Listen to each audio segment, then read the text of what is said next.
এইটো আপোনালোকে ৰাস্তাটো একবাৰ চাই লওক না তো কেনেকুৱা ধৰণৰ ৰাস্তা আৰু মই ক'ত সোমাই দিছোঁ একবাৰ চাই লওকচোন গাইছ বোকাৰ মাজত সোমাই দিছোঁ তো তেনেকুৱাকৈ আৰু একো নাই।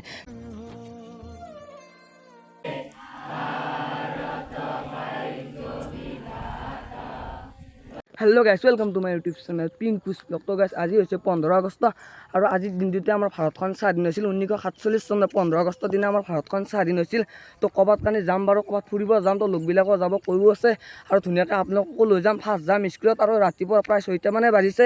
তো ধুনীয়াকৈ যাম বাৰু, আপোনালোককো দেখুৱাম। পিছে বলক ভিডিঅ'টো আৰম্ভ কৰোঁ। আৰু গাইছ বৰ্তমান মই আহি পালোঁ স্কুল। তো এইখনে হৈছে স্কুলতো সেইফালে আছে স্কুল আৰু মই অকণমান আছোঁ বাহিৰৰ দিশে। তো সেইফালে পতাকা উত্তোলনৰ তো গোটেইখিনি কাম চলি আছে বাৰু। তো ধুনীয়াকৈ দখম বাৰু। তো আৰু মোৰ ফালৰ পৰা বহুত শুভেচ্ছা থাকিল 15 আগষ্টৰ। তো সকলোৱে যাতে ভালে থাকে আৰু সকলোৱে আজিৰ দিনটোত সাৱধান হৈ থাকে। তো সেইটোৱে মোৰ ফালৰ পৰা তো জনালোঁ গাইছ। তো ধুনীয়াকৈ দখম বাৰু, ক'ৰবাত কানি যাম আৰু ধুনীয়াকৈ য'ত যাওঁ আপোনালোককো ধুনীয়াকৈ দেখুৱাবলৈ চেষ্টা কৰিম। তো বলক যাই থাকোঁ আৰু বাকীখিনি আপোনালোকক ধুনীয়াকৈ দেখুৱাওঁ। মই তেখেতক আমাৰ বিদ্যালয়ৰ ছাত্ৰী জিনা ডেকাক, জিনা ৰাজবংশীক মই এখন ফুলাম গামোচাৰে সম্বৰ্ধনা জনোৱাৰ কাৰণে অনুৰোধ জনাইছোঁ।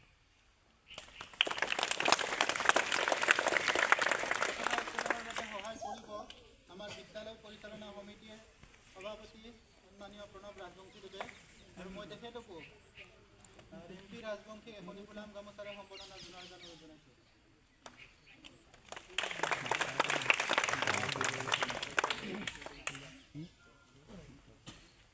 তোমালোকে পতাকাবিলাক এনেকৈ ল'বা হা। আৰু আমাৰ যি ৭৮ সংখ্যক স্বাধীনতা দিৱসৰ পতাকা উত্তোলন কৰাৰ কাৰণে মই আমাৰ বিদ্যালয়ৰ প্ৰধান শিক্ষয়িত্ৰী মাননীয় সহায় কৰাৰ কাৰণে মই বিদ্যালয় পৰিচালনা সমিতিৰ সভাপতি প্ৰণৱ ৰাজবংশীক অনুৰোধ জনাইছোঁ।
তো এনে গাইছ অকণমান ওলাই যাম বুলি ভাবিছোঁ। তো দুটামান লোক বাৰু আগতে যাই আছে, তো আৰু সিও আহিছে। তো স্কুলৰ পৰা আহি কিনে তো একদম যাত্ৰাত ওলাই আহিছোঁ গাইছ। তো এনেই অকণমান দখম আৰু আপোনালোকক তো ধুনীয়াকৈ যাই থাকোঁ। তো চলো। তো চাব পাৰে গাইছ, তো দলংখনেৰে উঠাই দিলোঁ আৰু এইফালে খাল সেইফালে খাল। তো মস্ত ডাঙৰ এটা পুখুৰী আছে আৰু তো ৰাস্তাটো চাব পাৰে কেনেকুৱা ধৰণৰ ৰাস্তা। একো নাই বাৰু, তো ধুনীয়াকৈ যাই থাকিম আৰু আপোনালোককো ধুনীয়াকৈ দেখুৱাবলৈ যাই থাকিম। তো চাব পাৰে পতাকাখন। আৰু এইটো হৈছে পুখুৰীটো, ডাঙৰ পুখুৰীটো। ভাবিছিলোঁ কিবা কিন্তু হ'ল কিবা, তো একো নাই বাৰু, এনেকুৱাকৈ আৰু হৈ গ'ল। তো আকৌ উপায়টো নাই, তো বেলেগ চাইডে যাম বুলি ভাবিছিলোঁ কিন্তু নহ'ল। তো একো নাই বাৰু, তো এইফালে আহি গ'লোঁ। তো আপোনালোকক যেনেকৈ নহওক তো দেখুৱাবতো লাগিবই। তো যিহেতু আজি 15 আগষ্ট, তো সেইকাৰণে লগবিলাকো আহি গৈছে। মোৰ আগৰ ফালে লগবিলাক আছে আৰু এইটো ৰাস্তাৰে গৈ আছোঁ। তো পুৰা অফ ৰোড কৰি তো চাইকেল একদম ধুনীয়াকৈ একদম সেই হৈ গৈছে আৰু চাইকেলো অৱস্থা নোহোৱা হৈ গৈছে। তো যেনেকুৱা ৰাস্তা একদম কাটি ৰাস্তা, তো তেনেকুৱাকৈ যাই আছোঁ আৰু তো ৰাতিপুৱা পতাকাখন ধুনীয়াকৈ চাইকেলত লগাই দিছোঁ। আৰু স্কুলৰ পৰা আহি ভাবিলোঁ যে এটা সৰু সুৰাকৈ এটা ৰাইড কৰি দিওঁ। তো ধুনীয়াকৈ সৰু সুৰা এটা ৰাইডে কৰিলোঁ। তো ভাবিলে এটা ভাল লাগে দেচোন গাইছ ৰাইড বুলি ক'লে।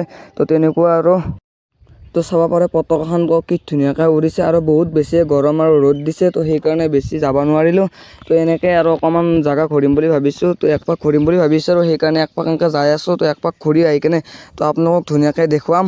তো ৰাস্তা চাওক না গাইছ, কেনেকুৱা ধৰণৰ ৰাস্তা। আজিকালি এনেকুৱা ৰাস্তা বেছিভাগ নাই, চব পাকাৰে হৈ গৈছে। তো একো নাই বাৰু, বেলেগ চাইডে আহিছোঁ না, অলপ বেলেগ চাইডত সোমাই আহিছোঁ। তো সেইকাৰণে এনেকুৱা ৰাস্তা। তো একো নাই, যাই আছোঁ আৰু। তো এইফালে ভাইও আছে, তো ধুনীয়াকৈ গামচা চামচা মোকচা চোকচা লৈ আহিছে। তো যিহেতু বহুত বেছি ৰ'দ বা গৰম দিছে, তো আহি কেনে দেখা পালোঁ তো কিবা ঘৰ মাটি দাম লগাই থৈ দিছে। আৰু সেইটো ঘৰ, তো এইখন হৈছে পতাকাখন। আৰু এইফালে পানী কমাই নাই কিজানি। তো এই গৰমত কেনেকৈনো কাম কৰি আছে। তো সেইটো হৈছে মিচিং।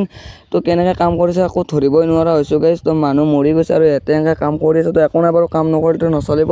তো সেইকাৰণে কাম কৰিব লাগিব। তো একো নাই বা, কাম কৰি থাক। তো আপোনালোকে ভাবিব পাৰে মই মিছা কথা ক'বলৈ, আপোনালোকে নিজে চাই লওক। তো ৰাস্তাটো কেনেকুৱা ধৰণৰ ৰাস্তা। তো অফ ৰোড কৰিব একদম ধুনীয়া হৈছে। তো চাওঁ একদম নোৱাৰোঁ আৰু গাইছ। তো এনেকুৱা লাগিছে। তো যিহেতু ৰ'দ দিছে বহুত বেছি, তো ৰাস্তা অৱস্থা একদম বেয়া হৈ গৈছে। তো শিল বখাওকৈ দাম লগাই থৈ দিছে। তো একো নাই বাৰু, যাই থাকোঁ। তো সেইফালে চাব পাৰে কি ধুনীয়া একদম সেউজীয়া হৈ পৰিছে। তো এইটো ৰাস্তাৰে এনেকৈ যাই আছোঁ আৰু। তো বহুত বেছি একদম, তো চাব পাৰে তো মাটিবিলাকো এনেকৈ দাম লগাই থৈ দিছে। তো বস্তি নেকি এইবিলাক গম নাপাওঁ। তো আমাৰ ফালে বস্তি বুলি কয়, আৰু আপোনালোকৰ ফালে কি বুলি কয় কমেণ্ট কৰি জনাবচোন গাইছ। তো গাইছ চাইকেলো ভাবিছে যে কাৰ পালত পৰিছোঁ। তো কেনেকুৱা ঠেকচা মাজেৰে আনিছে দেখোন। তো তেনেকুৱা আৰু আপোনালোকে যাই থাকিব, উপায় নাই আৰু গাইছ, যাই থাকিব লাগে। তো ধুনীয়াকৈ আৰু যাই থাকোঁ। তো আপোনালোকে ৰাস্তা চাওক, তো কেনেকুৱা ধৰণৰ ৰাস্তা। তো এইফালে পানী কমাই নাই কিজানি। তো বানপানী হৈছিল যেনেকুৱা পানী উঠে, তো তেনেকুৱা পানী উঠি আছে এইফালে। তো বেটেৰী গাড়ীখনতো চাওক গাইছ, তো পানীৰে নুমাই দিছে। তো আৰু ময়ো এনেকৈ পানীৰে ধুনীয়াকৈ নুমাই দিছোঁ। চাইডেৰে গৈছোঁ বাৰু, পানীৰে নুমাই দিয়া নাই। তো এই ভাইও যাই আছে আগেৰে। আৰু এইটো হৈছে মানুহৰ ঘৰটো বাৰু, তেনেকুৱাকৈ দেখাই দিছোঁ। আৰু এইটো আপোনালোকে ৰাস্তাটো একবাৰ চাই লওক না, তো কেনেকুৱা ধৰণৰ ৰাস্তা। আৰু মই ক'ত সোমাই দিছোঁ একবাৰ চাই লওকচোন গাইছ, বোকাৰ মাজত সোমাই দিছোঁ। তো তেনেকুৱাকৈ আৰু একো নাই। তো গম পোৱা নাছিলোঁ এনেকুৱা বোকা থাকে। তো একো নাই বাৰু, ধুনীয়াকৈ গাইছ এনেই অকণমান ফুৰি আহি কেনে আহি পালোঁ। তো ঘৰৰ ওচৰতে এইটো এটা খাল আছে। তো বৰশী বাৰু বৈ থাকোঁ, মন চন গ'লে। তো একো নাই বাৰু, তো অকণমান বাৰু ভিডিঅ'টো বনাইছোঁ। তো বেছি বনোৱা নহ'ল। তো ভাবিছিলোঁ কিবা কৈছোঁ আপোনালোকক। তো একো নাই বাৰু। তো এইটোৱে আছিলে যি ভিডিঅ'। যদি ভিডিঅ'টো চাই ভাল পালে লাইক কমেণ্ট শ্বেয়াৰ ছাবস্ক্ৰাইবটো কৰি থৈ দিব। নেক্সট ভিডিঅ'ত লগ পাই আছোঁ। আৰু বাই বাই আৰু জয় আই অসম।